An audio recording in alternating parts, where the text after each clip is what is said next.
there recently for like the Halloween stuff. Yeah. Uh, Pretty good, pretty good. You mean like the haunt, right? Halloween haunt? Yeah, yeah, Halloween Hunt. Yeah, that's always a good one. But Cabana, I haven't been there either. One that I have been to that I'm actually kind of glad I did was Wayne Gretzky's. That one Oh, I apparently never got a was. chance to go there too. Yeah, they had a nice patio, nice patio, man. That's a good place, like right in the core, right? Like between King and Queen, I think, right? Uh huh, uh huh. Yeah, that's a cool place, man. And the Sunflower Farm, you've ever been there? That looks kind of interesting, man. Yeah, Beaverton, Ontario. I actually never been to that town. You see what I'm saying about all these places that like are around us that like some people because you never get a chance to leave the city. Sometimes you don't know how it is, right? Yeah, yeah, that's true. Did you check out Rendezvous last year? The big outdoor patio, like in that beside ballroom. I haven't checked it out in a while. Like I know of it, but like I haven't been there, so I don't know. Like I don't have a recent experience. Yeah, the last time I went there was August, like the last summer, Oh and shoot! I went with Enzo, and that was actually the last time I seen him. And we had some food and drinks there. It was nice.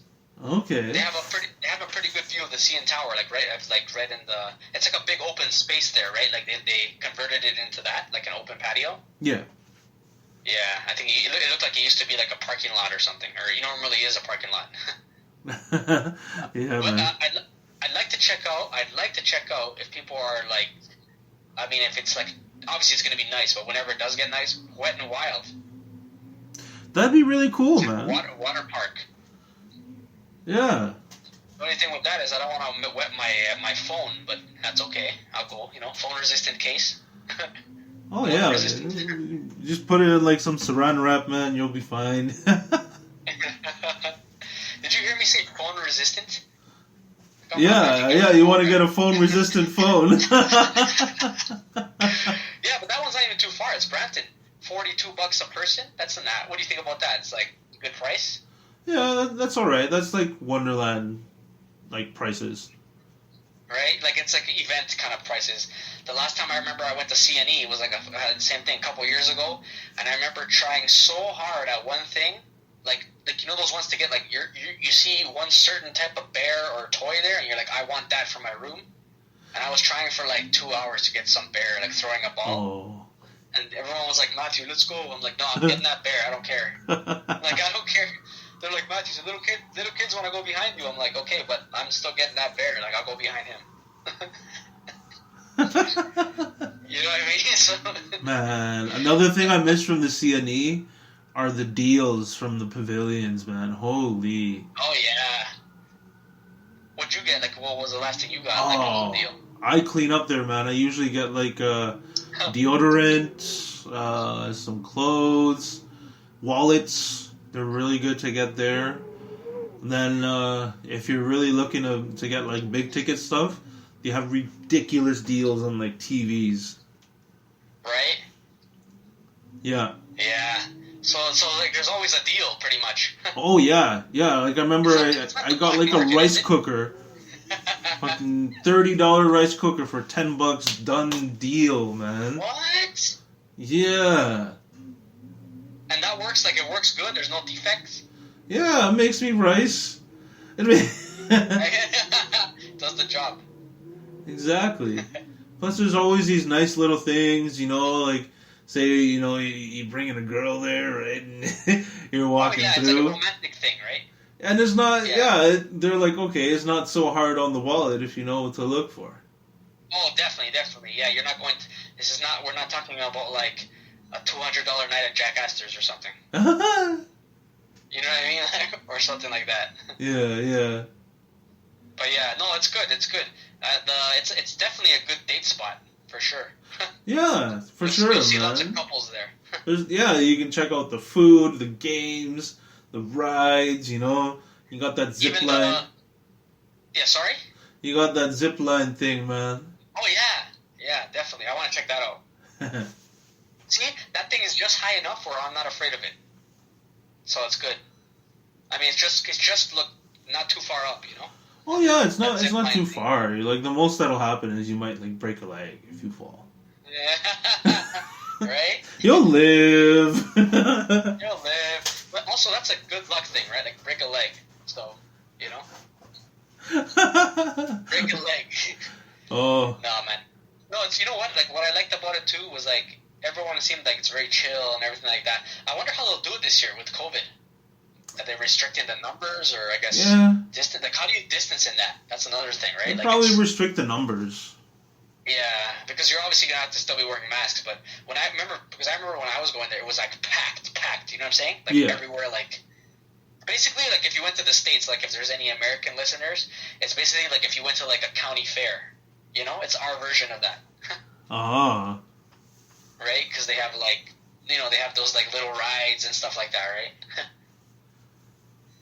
But yeah, and there's also the club there that I never went to. Music. Oh. It was always like a high-end, like, you know? I always thought it was, like, they tried to make it like a Vegas-themed club. You been there? Music? I know you've heard about the reputation. Yeah, it kind of rings a bell. Right? Music? But yeah, it's right beside the Grand Ball, or the Liberty Grand, close by. Oh, okay. Yeah, that's another one I went to, too, for Halloween. But yeah, moving on from that, though, what do you think about the... So, moving on, going to the Raptors here, I want to touch on the Raptors a little bit. Like, do you see Nick Nurse, man? Like, getting the technical for throwing his mask in the stands? And getting kicked out and everything? Yeah.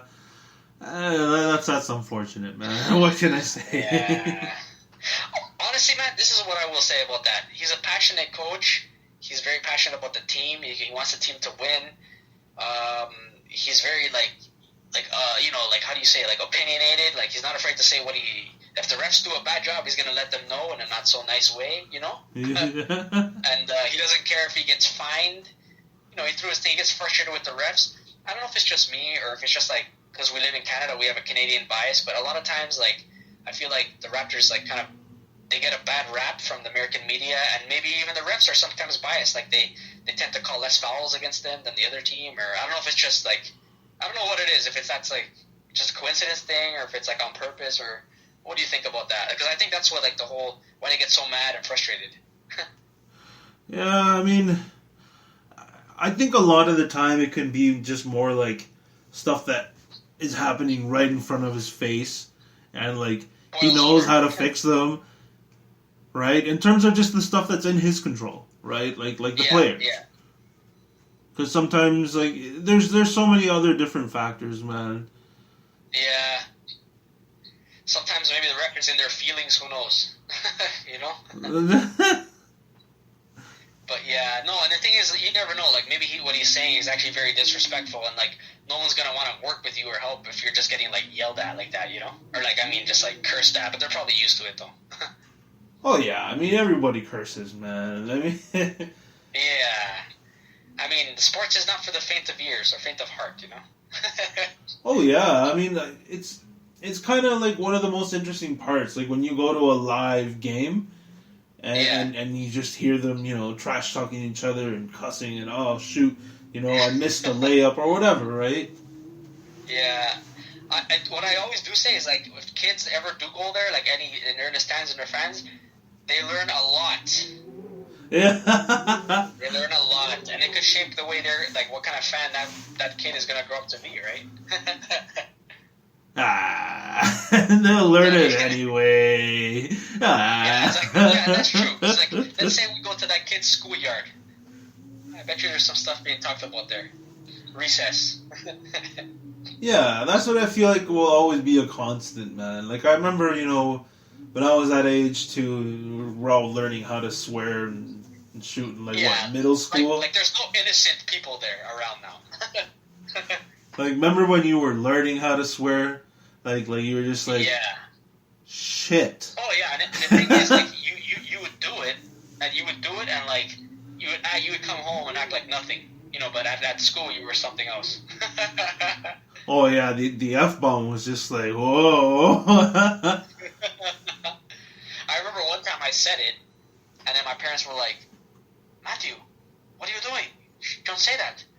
I'm like, well, how come I heard Dad say it the other day? No one said that to him. Oh, he said, I'll be Why back in can't- 5 minutes. I'm like, why can't I say it? You know what I mean? He's like, he's allowed to swear. He's been through a lot. You know, you're only 8. He'll explain to you in 4 minutes. Yeah, exactly. Yeah, man. But yo, buddy, like, what do you think about the trades, though, man? Just the Raptors trade deadline. They got they traded Powell, right? Like a fan favorite. Like he was brought up by the Raptors. You know, like they developed him as he's become one of the best scorers in the league. We traded him to Portland for Gary Trent Jr., Rodney Hood. We gave up Matt Thomas to the Utah Jazz, Terrence Davis, and probably the biggest news was Kyle Lowry not being traded to the Sixers, Heat, or Lakers, which were the rumor, right? Yeah. I think people were like, what the sense I got from like people like talking around the Raptors was that they were like, it's mixed emotions, you know? Like some people wanted Lowry to go, others wanted him to stay, like franchise player, like, you know, retire as a Raptor kind of thing. Others wanted to get something for him before he left. People were sad to see Powell go because, you know, just because of the attachment they got to him. Even though, like, they weren't able... The whole reason he's traded, in my understanding, is because he got so good that they weren't going to be able to afford him anymore. So they wanted to trade him for something instead of losing him for nothing, you know? Yeah, that's what I heard too, that they wouldn't be able to afford him with the cap space they had because, like, they had already given other people like OG and Siakam and all them new contracts. And Boucher. Yeah, exactly. And Who's so, along this year. I don't know. I honestly think big picture, it's emotional. It's gonna sting, but like keeping Larry could be better for us. Yeah. Because he's gonna continue playing well. That's the thing. It's not like he's gonna slump because it didn't get traded. It's like whenever another team comes up, you know, and says, "Hey, we're interested in you," then if they put a good offer on the table, I'm sure he won't refuse. Because honestly, he's given us a lot, right? He's given us a championship. Exactly, and he's still like basically, I would say, like our best player. So. Oh, Groat, man, greatest Raptor of all time. Exactly, and you know what? Like some people would argue, yeah, but you know what? You traded a guy younger and Powell, and like Lowry's pushing 36, but I mean, if I recall, LeBron James is 36, 37, and he's still the best player in the league. So I don't understand what the whole issue is about that, you know? Yeah. I guess sports-wise, anyway, like for me, I do kind of get when anybody's north of 35, it's like, they start asking questions, like, maybe because you should want to give somebody a big contract after that, I guess. Yeah, like, you're not going to get a 10-year, 7-year max or whatever. Yeah. If you're like 35, 34. Yeah, exactly. You'll probably get like at most 2-3 year deals, maybe even 1 year. Or like it may have happened historically, so I'll say like it in my opinion, it just seems irregular. Right? Yeah. No, I just mean like people were acting like he had nothing left in the tank. I still think he has a lot left. You know? Oh yeah, the thing is like he might go down physically, but like just mentally he still has the IQ, he still has the cognition, right? Like he still has those cognitive abilities to kind of like find the spaces, find the pockets, and be a playmaker. Leadership. Yeah, playmaker, leadership. He still has, like, his shot-making ability is still very good. The only thing that probably would go down is I think the first thing that goes when you get older is your speed, right? So that might go down slowly, but everything else is still tip-top. Yeah. That's not a player that you just give up like that, you know? Especially everything he's done or whatever, you know? Yeah, that's true. But yeah, and what do you think of Powell? I mean, it's like kind of stings, right? But big picture, like you said, like they're... And I think with Matt Thomas and Terrence Davis, like, it didn't really work out, the experience with them here. Yeah. There's one...